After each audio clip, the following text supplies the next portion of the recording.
दिगंबरा दिगंबरा श्रीपाद वल्लभ दिगंबरा अवधूत चिंतन श्री गुरुदेव दत्त. नमस्कार. तुम्हा सर्वांचे श्री स्वामी भक्ती या चॅनलमध्ये स्वागत. सर्वांना श्री स्वामी समर्थ. येत्या 21 जुलैला गुरुपौर्णिमा आहे. तर या गुरुपौर्णिमे दिवशी आपल्याला आपल्या घरामध्ये कशा पद्धतीने पूजा करायची आहे, गुरूंची सेवा कशी करायची आहे, काय पूजा करायची आहे, कोणत्या स्तोत्रांचे मंत्रांचे याच्यामध्ये पठण करायचे आहे, याविषयीची संपूर्ण माहिती आजच्या व्हिडिओच्या माध्यमातून सांगणार आहे.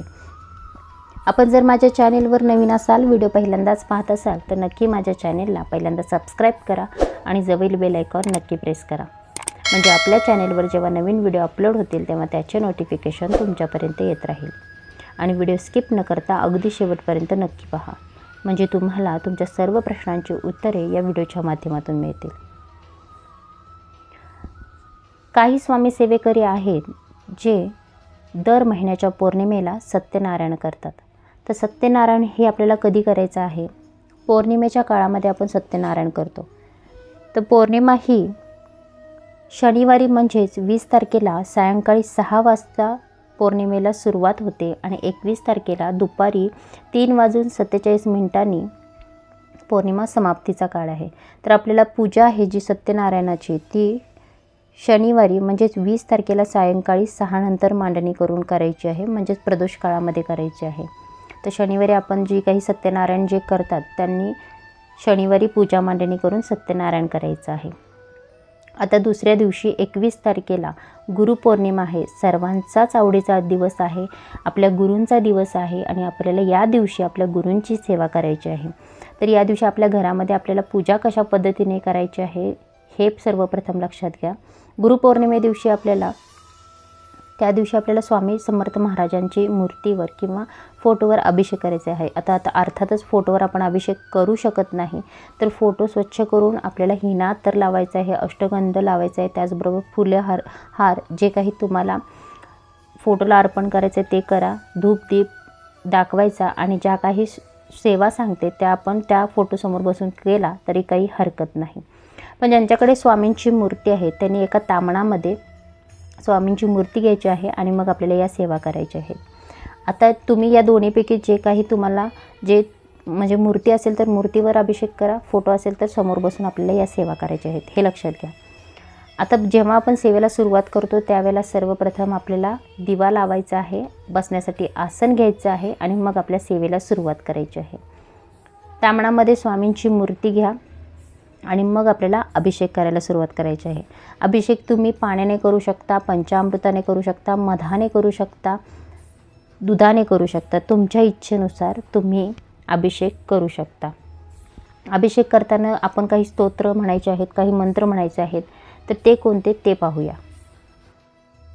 स्वामींची मूर्ती आपल्याला तामणात ठेवल्यानंतर सर्वप्रथम आपल्याला अभिषेक करत करत आपल्याला गणपती अथर्वशीर्षाचे एक पठण करायचं आहे. त्यानंतर आपल्याला पवमान सूक्त म्हणायचं आहे 16 वेळा, पुरुष सूक्त 16 वेळा आणि श्री सूक्त 16 वेळा. आता 16 वेळा ज्यांना बोलणं शक्य नाही त्यांनी एकदा म्हणला तरी काही हरकत नाही. पण आपल्याला गणपती अथर्वशीर्ष एकदा बोलायचं आहे, पवमान सूक्त एकदा बोला, पुरुष सूक्त एकदा बोला आणि श्री सूक्त एक वेळेस बोलायचं आहे. त्यानंतर श्री स्वामी समर्थ महाराजांची मूर्ती स्वच्छ पुसून घ्यायची आहे आणि स्वामी समर्थ महाराजांना हिना अत्तर लावायचं आहे अवश्य त्या दिवशी. त्याचबरोबर अष्टगंध लावायचा आहे, स्वामींची वस्त्र आपल्याला परिधान करायची आहेत आणि स्वामींची मूर्ती आपल्याला स्थापन करायची आहे. हे सर्व झाल्यानंतर आपल्याला स्वामी महाराजांना नैवेद्य दाखवायचा आहे. नैवेद्यामध्ये अर्थातच आपण त्या दिवशी पौर्णिमा असल्यामुळे गोडधोड तर करणारच, पण तुम्ही त्याच्यामध्ये पुरणपोळी करू शकता, खिरीचा नैवेद्य करू शकता किंवा स्वामी समर्थ महाराजांना ज्या गोष्टी आवडतात नैवेद्यामध्ये, घेवड्याची भाजी वगैरे अशा पद्धतीने देखील नैवेद्य करू शकता. बेसनचे लाडू करू शकता आणि काही नाही जमलं तरी खीर, चपाती, पोळी, भाजी अशा पद्धतीने सात्विक जेवणाचा देखील नैवेद्य आपण स्वामी समर्थ महाराजांना दाखवू शकतो.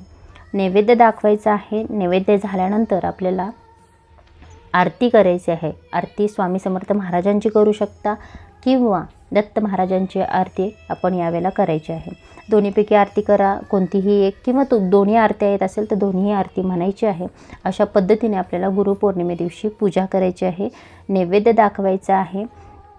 त्याचबरोबर सर्वात महत्त्वाचं, गुरुपौर्णिमे दिवशी आपल्याला दान धर्म देखील करायचा आहे। बघा, सर्वश्रेष्ठ दान असेल तर ते अन्नदान आहे आणि दानाला खूप महत्त्व आहे। तुमच्या परीने, यथाशक्ती तुमच्या परीने जेवढं शक्य आहे, जेवढी जमेल त्या पद्धतीने आपल्याला दान धर्म त्या दिवशी करायचे आहे। मग तुम्ही केळी दान करा, लाडू दान करा, केंद्रामध्ये, मठामध्ये, किंवा तुम्हाला जे जमेल अन्नदानामध्ये तुम्ही अन्नदान देऊ शकता। तुम्हाला जमेल त्या पद्धतीने आपल्याला दान धर्म अवश्य त्यामध्ये करायचा आहे। फुल न फुलाची पाकळी असं म्हणून आपल्याला दान करायचं आहे।